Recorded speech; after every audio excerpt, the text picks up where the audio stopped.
Hello and welcome to another Fantasy Premier League video. Today we're going to be going through the Chelsea Premium Draft. So what I'm going to be doing is making a draft which consists of the Chelsea Premium players. It's one of your requests to make a draft with how I can get all the Chelsea Premiums in and kind of get other players to make a balanced squad and see what the draft looks like. So that's what we're going to be going through today. Before we go through that, just want to say if you've been to my channel before and you've come back, thank you very much for coming back. If you've come here for the first time, I'd like to welcome you. Just before we begin, if you haven't hit that subscribe button, please feel free to hit that subscribe button and join FPL Inklink. Now we've gone through all the formalities, let's get started and go through the draft itself. So one of the things I was being asked on social media, so one of the questions I got through is, a lot of people are focusing around the kind of premium teams. So, you've got the Chelsea's, the United, City, Liverpool. So I've got these kind of teams which are kind of constantly in the questions. So they're asking me how we can get as many premiums as we can. I had a Chelsea fan that messaged me and said, they want to get as many premiums from Chelsea in. Again, club loyalty comes into it, but how we can get a draft potentially to see how many Chelsea players we can fit in terms of as a premium and see how we can balance the squad moving on from there. So what we're going to do is I'm going to go through the three players that I've chosen who I believe are the Chelsea premiums and my rationales behind it. So at number one, I've got the goalkeeper Mendy. He's priced at 6 mil. So that automatically, classifies him as a premium goalkeeper. Now in terms of Chelsea, a bit like Man City, they've got the riches of rotation. So unlike Liverpool, who kind of have a strong starting 11, not to say they don't have any talent on the bench.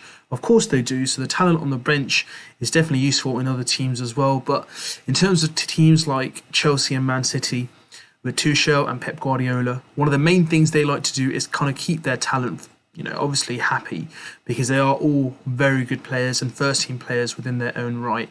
However, because of the large squads and the amazing academy players coming through those kind of clubs, especially Chelsea and Manchester City, it's kind of a balancing act because they want to keep their homegrown talent happy, give them playing time, but at the same time, players such as like Havertz and Werner and Mendy who come for big prices also want to keep them happy as well and give them enough game time as well. So in terms of who I felt was the part of the premium kind of three players was obviously Mendy in goal, Havertz in midfield and Werner up front. Now you can disagree with me. If you feel that there are other players who you feel are the best premiums, feel free to let me know. We can always get in a draft. We can adjust them in and see how we go from there. But this is the draft that I identified as three players who I believe, will play most of the minutes. That's not to say they won't be rotated. As I said, they do have abundances of richness on the bench. So, they will have those players that can come on and play week in, week out. However, for me, these three kind of stand out as the kind of top players. There are other players who came quite close. There's Mason Mount, for example, Pulisic, Ben Chilwell. The defence itself, you've got Thiago Silva, Aspilicueta, but again the risk of rotation always comes along with it. But I'm going to stick with this, and these are the players I'm going to focus around, and I'm going to give you my rationales for why I selected them. So this one I'm going to do a bit slightly differently. I usually start with the goalkeepers, defence, midfielders, and then the forwards. But in this case, I'm literally going to go through the three Chelsea players, the reasons of their rationale of my choice, why I've chosen them, and then the players that I've selected around to make this squad as strong as possible. I've chosen a few differentials in this draft as well, who I haven't probably chosen in other drafts, because I believe that we got to give it a try. We got to have a look at other players. I can't keep choosing the same players again and again. Yes, there are one or two players that pretty much appear in all of my drafts, but one of the key things I'm going to be looking to do is trying to bring in as many players as possible. There's two reasons for that. A, let's have a look how good the drafts look, and B, if there is something that even you guys see and something that I see that I like, obviously I can take that into my game week one from A, the research that I've done, and B, the squad just looks a lot stronger. So let's crack on with it, guys. Let's go through the players itself. So starting off with Mendy. Now he's a premium goalkeeper, so he's one of the three goalkeepers this year in Fantasy Premier League who has been listed at £6 million price. So you've got Mendy, you've got Edison from Manchester City, and you have Alisson from Liverpool. All fantastic keepers in their own rights. Now, one of the things that I kind of always follow the guidance of, and it's very easy to get caught into this, try to avoid picking a premium keeper. There's nothing wrong with it, guys. You can still do very well with a premium goalkeeper. Obviously, with the high price comes, the reward as well. But if you look at it from a general perspective, I believe that, the £1 million, if you get a 5 mil goalkeeper, or even a 4.5 goalkeeper in terms of price, 4.5 mil, sorry, in terms of price for a goalkeeper. We can invest that money elsewhere on the pitch to strengthen your outfield players. But again, there's nothing wrong with choosing a premium keeper. If that is the way you'd like to go, then that is absolutely fine. So he's selected by already 9.3% of managers, which is quite a high ownership. He played pretty well last season, and to be fair, I think he really gave solidity to Chelsea. He got 16 clean sheets. You look at it generally, he played around 2,745 minutes, 140 points in total he got last season. And one of the things, he got as well in return was bonus points, which was 8 bonus points itself. But if you look at his points per game now, this is a measure which I've been using so far in my Fantasy Premier League football videos that I've made, and I'll continue to use as well, because points per game is actually where it kind of breaks down. If you have a keeper who has 6 million in value, and you've got another keeper who's slightly cheaper and pretty much can give you a similar output, it's always worth considering, this is what it was last season. It's not to say that would definitely be this season, but it's worth considering when you are drafting your initial squads and drafts moving forward, because at the end of the day, you want to make your strong squad across the whole 15 players as much as possible, not just in one specific aspect. That's the aim of the game itself. All right, so in terms of points per game, Mendy got 4.59, which is actually really impressive. He was priced a lot cheaper last season. I think he started off around 5 mil and finished off around the 5.5 mil mark because of A, his ownership, B, his form, and C, his output in terms of points as well. Let's compare that to someone like Sanchez from Brighton, who's kind of the most favoured goalkeeper in terms of selection so far by the Fantasy Premier League managers who've joined this game. So it's 3.74 points per game he's averaging. So you can see it's almost 1 point per game difference. But if you look at that in that, let's say we take that over a whole season, that's 38 points, right? If we were to see it as an overall season comparison, 38 points, is that something that we can actually get accumulated elsewhere on the pitch? Is there somewhere we can actually invest that 1.5 on the pitch to kind of get more in terms of a return? So I'll give you an example. Let's say you've got someone like up front, let's say you've got you put a Tony for 6.5 mil. Now, if you were to invest that 1.5 mil into someone like a Dominic Calvert-Lewin, who you can change from Tony at 6.5 mil to a Dominic Calvert-Lewin, not to say that there's going to be a huge disparity, but in my opinion, there's just as much likelihood for him to make up that 38 or 40 points, in that part of the field, or even in the midfield if you want to upgrade kind of like, your mid-range kind of midfielder from, let's say, 6.5 mil Rafinha, and you want to go somewhere like a Foden or a Grealish. Elsewhere on the pitches, you can actually look to invest your funds in some other players where you can feel you can get a greater return. So that's an opinion that you guys can obviously try as well and see how it goes through. But in terms of a Chelsea premium draft, if I was going to be making one, then Edouard Mendy is definitely going to be my premium goalkeeper from Chelsea in my goal. At number 2, my second premium is Kai Havertz. Now, he had a very good season last season near the end. It was a bit of a shame. He came with a huge price tag. It was about £70+ million that he was brought for. Caught COVID, had long COVID, so was out for a pretty long period of time. So that's why he only managed around 1,512 minutes. But this is the stats that you got to really be keen on.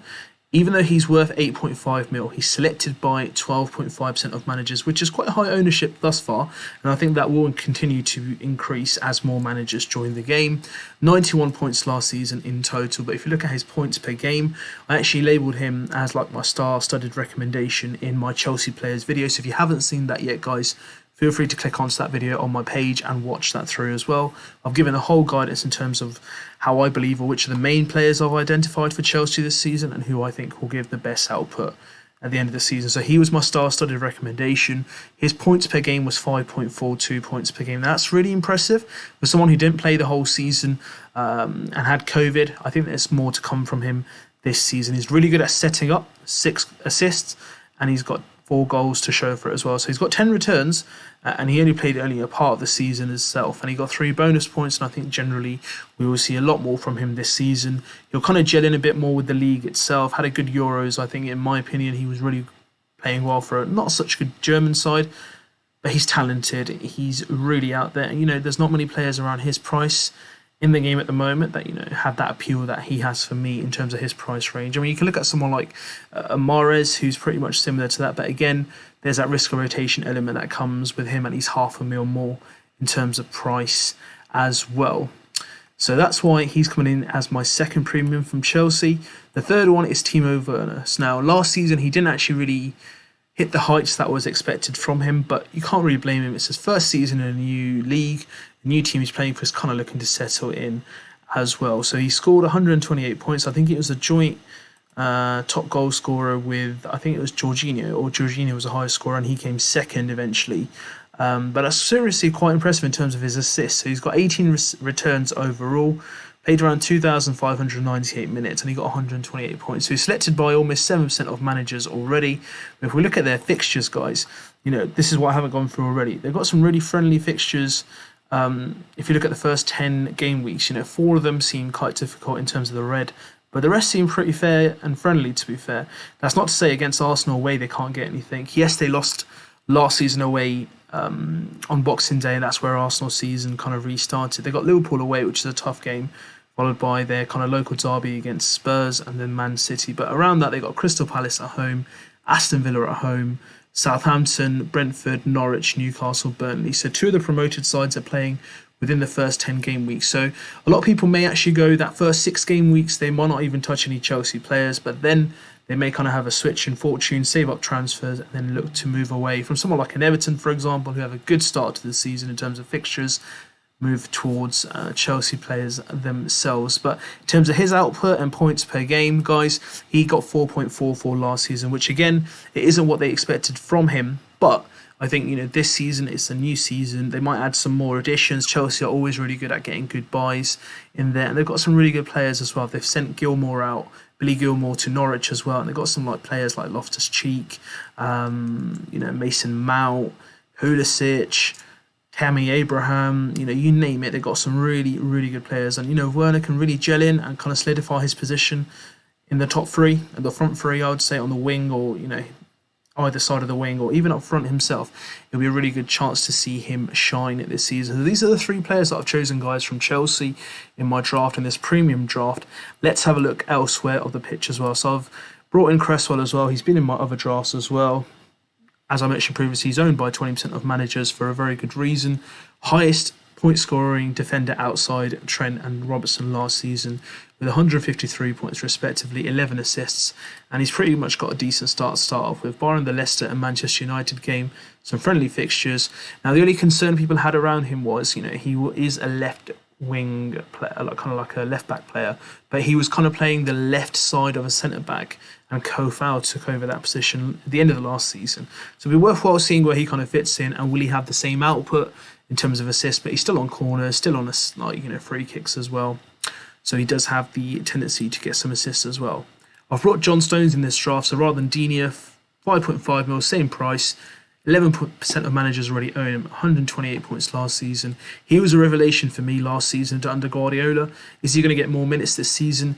The issue is, again, the risk of rotation. Because of the abundance of kind of richness of talent they have in their team, Laporte doesn't get some minutes. There's Nathan Ake on the bench. You got João Cancelo, Kyle Walker, Zinchenko. Fabulous defenders all around there. So it's going to be interesting to see how much game time he does actually get. But when he does go on the field, he does look a solid centre-back. But for me, based on last season, it's going to be Diaz and Stones who should be the main kind of like centre-back pairing. And obviously then they can rotate as well where needn't be. Luke Shaw, discussed him many times already. 41% managers already own him. 5.5 mil. Had a great Euros, had a great last season, and there is no reason why I should not have him in my draft. I think it's been quite friendly in terms of Fantasy Premier League, guys.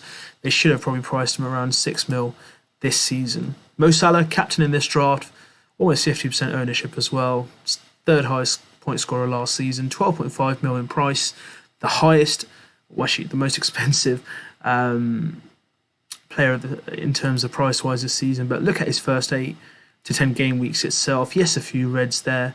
Some really friendly fixtures up front. He's playing 3 out of the 3 promoted sides within the first 8 game weeks. So no-brainer kind of getting him in there and making sure we can take advantage of his start.